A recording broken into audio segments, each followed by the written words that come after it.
Ciao a tutti, benvenuti ad un altro appuntamento con Going Expat e oggi abbiamo con noi Serena. Ciao Serena, Ciao Rossella, come stai? io sto benone, grazie. Tu? Tu bene? Io bene, piove come al solito, quindi dai, bene, Questa sopravvivo. cosa la condividiamo, tranquilla, anche qua un Sì. tempo bruttissimo.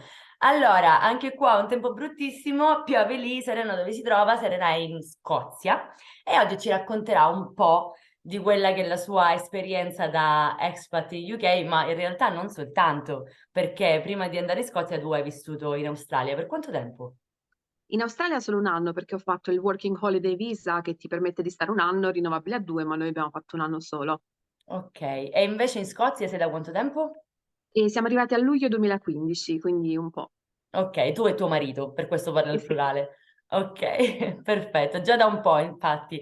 Che cosa ti ha portato a vivere all'estero, quindi inizialmente in Australia, poi comunque in Scozia, e cos'è che ti trattiene dal non tornare in Italia? Quella è una bella domanda.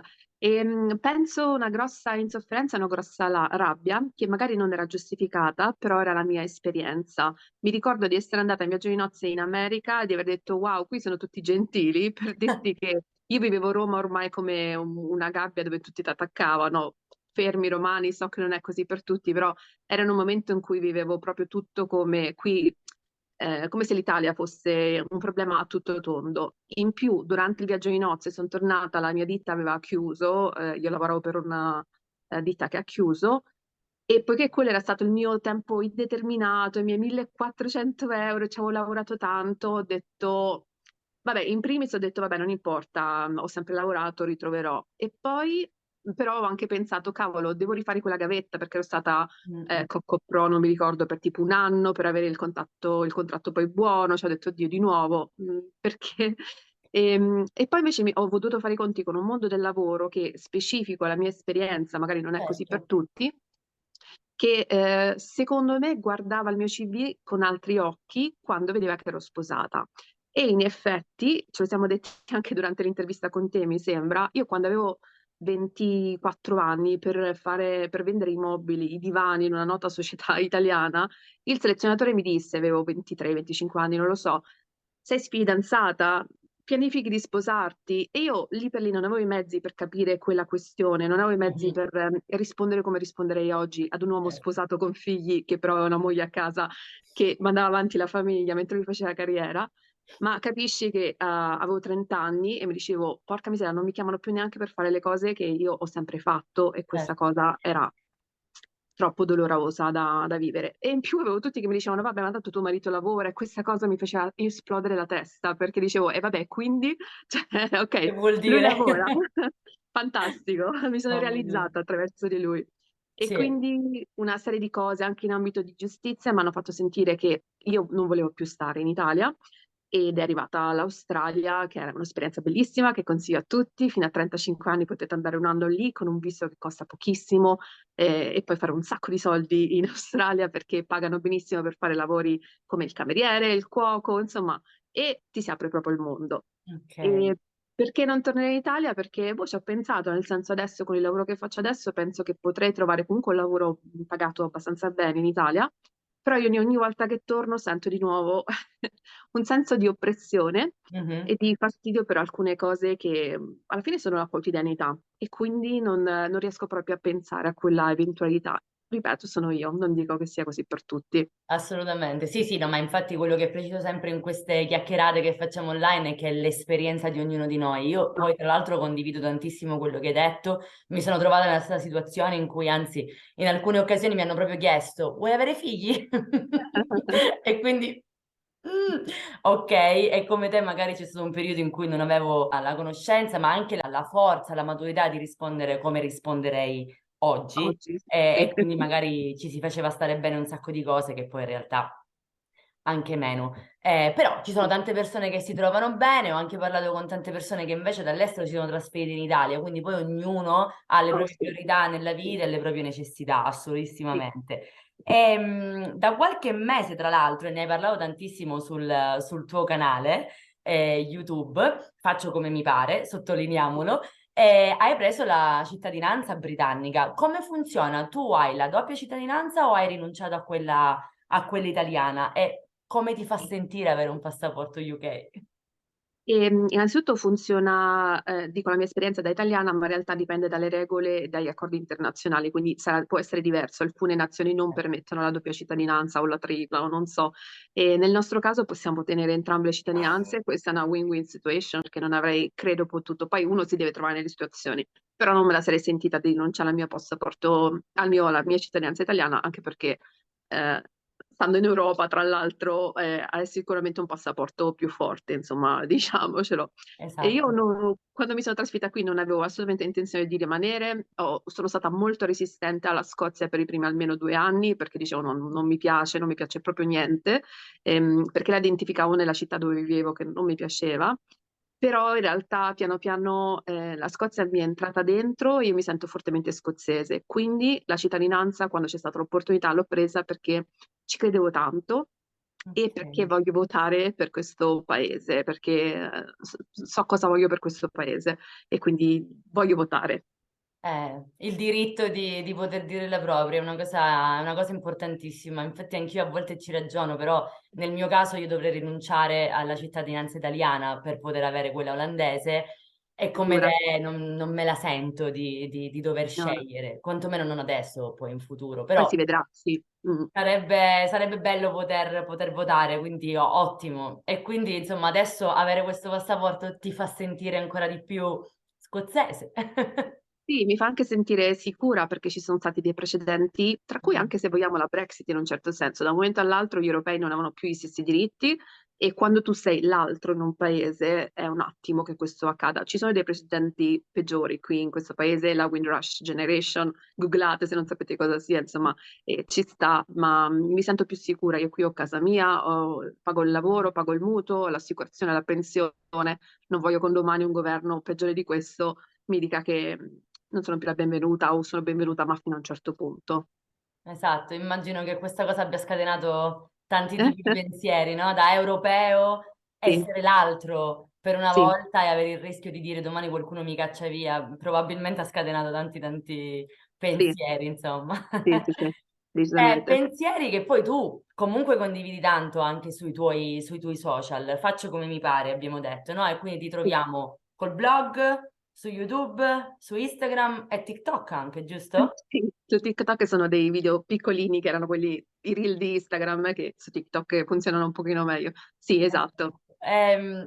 Questo nome suona un po' come una provocazione, no? Faccio come mi pare, faccio quello che voglio. Com'è nata questa idea? Raccontaci un po'. Sai, mi ha fatto sorridere quando mi hai fatto questa domanda perché è vero che è una provocazione, ma io non mi ero resa conto assolutamente finché non ho visto lo specchio degli altri che erano fuori dalla mia bolla, no? Tante Ok. persone quando i miei articoli vanno fuori rosicano proprio che io mi faccio come mi pare, ma io assicuro che era un discorso mio, no? Voglio fare quello che voglio io, insomma, non faccio come mi pare la faccia tua, no, assolutamente no. Ci mancherebbe, però ho visto nello specchio degli altri che arriva quello, ma no, assolutamente no.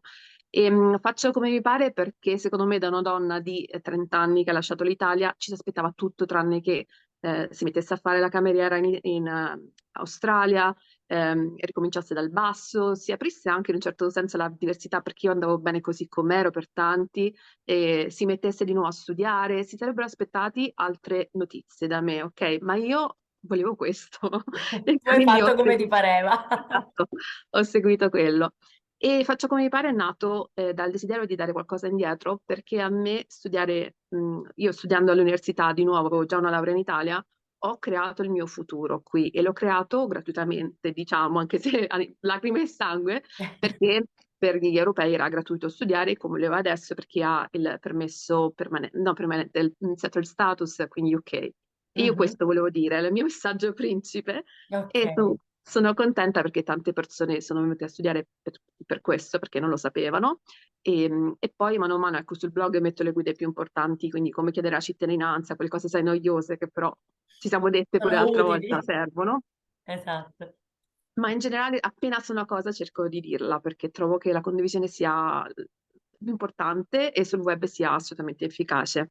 Infatti, e infatti quello che appunto mi si collega al mio punto, no? Che ho già accennato poco fa, è quello che sarebbe stato il successivo. Tu racconti tantissimo di te sia come expat, quindi a livello pratico, no? Come si vive in Scozia, determinate cose. Non so, adesso mi ricordo uno degli ultimi video che ho visto rispetto a come affrontare il buio, il discorso della cittadinanza, eccetera, però parli anche di te tanto dal punto di vista privato, privato inteso come quelli che sono i tuoi pensieri. Ci sono dei momenti in cui magari ti senti frustrata per qualcosa, oppure magari hai fatto un'intervista particolare e ti ha scatenato dei pensieri riferiti a, non lo so, anche un argomento di attualità e condividi veramente, veramente tanto. E questo credo che faccia del tuo profilo un profilo un po' diverso e che valga la pena. C'è qualcosa in particolare che vorresti dire, magari approfittando appunto di questo spazio, a chi si sta avvicinando all'idea di vivere da expat, da immigrato, e chi sta pensando,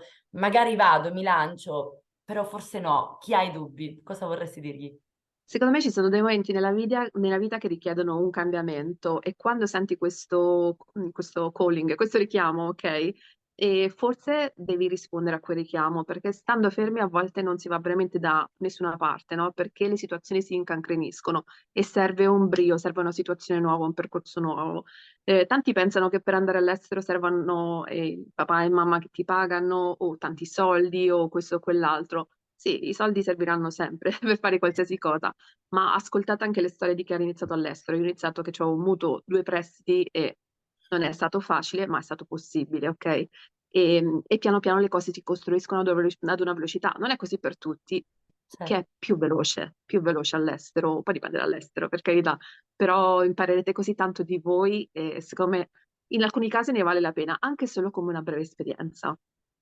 Esatto, grazie. Normalmente quando faccio le interviste qua su questo canale chiedo un po' di informazioni pratiche, no? È ovvio che tutto il discorso trasferisti in Scozia, eccetera, adesso è molto più complicato rispetto a Sì. quando l'hai fatto tu, proprio per via della Brexit, l'abbiamo appena detto, quindi su quello ci vorrebbe un capitolo a parte. Però vivere in Scozia dal punto di vista proprio pratico, com'è? È difficile trovare lavoro, è difficile ambientarsi. Ovviamente facciamo un discorso generale, non so, qualità della vita magari rispetto alla media degli stipendi, riesci a darci qualche informazione pragmatica?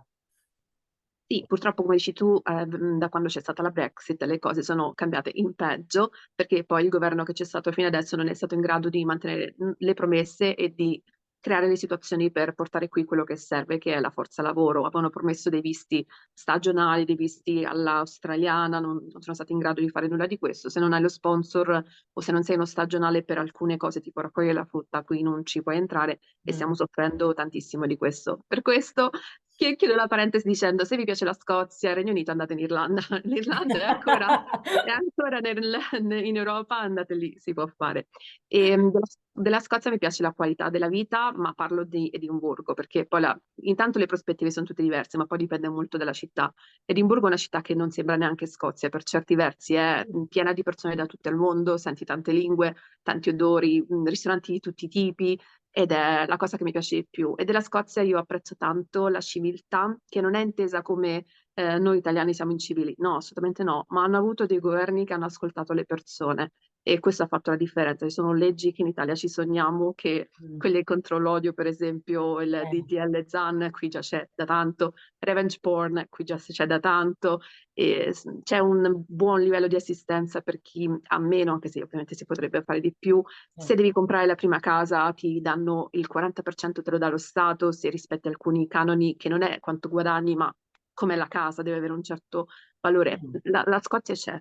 La qualità della vita a Edimburgo è molto buona, il clima non è proprio il mio clima, Vabbè. però è l'unico contro che vedo, non c'è altro veramente. E gli affitti, che a Edimburgo sono carissimi ed è difficile trovare casa a Edimburgo quando non Mm. hai garanzie, soprattutto, quello sì. Sì, penso che quello, il problema degli affitti ormai nel Eh, nord Europa è diventato un problema diffuso comune, con chiunque sì, parlo che sta, diciamo, da un certo punto in su, sì, sì, sì. mi racconta la stessa cosa e la viviamo anche noi qua in Olanda. Prezzi, disponibilità è veramente diventato Sì, molto molto difficile, quindi ecco, quello magari è il punto su cui riflettere e organizzarsi prima, insieme a, vabbè, tutto quello che riguarda la registrazione e sì, potersi spostare. Perfetto. E poi appunto il clima, ma il paese perfetto non esiste, quindi ce ne facciamo una ragione. no, esatto, non è vero. Perfetto. Allora, Serena, ricordiamo ancora una volta, faccio come mi pare, chiunque sta ascoltando ed è curioso di vedere un po' che cosa combina Serena sui suoi account, trova tutti i link qui nella descrizione di questo video. Seguitela, seguiteci, vi raccontiamo sempre un po' di cose. Grazie mille. Grazie a te, buona giornata a tutti, Ciao a ciao. tutti.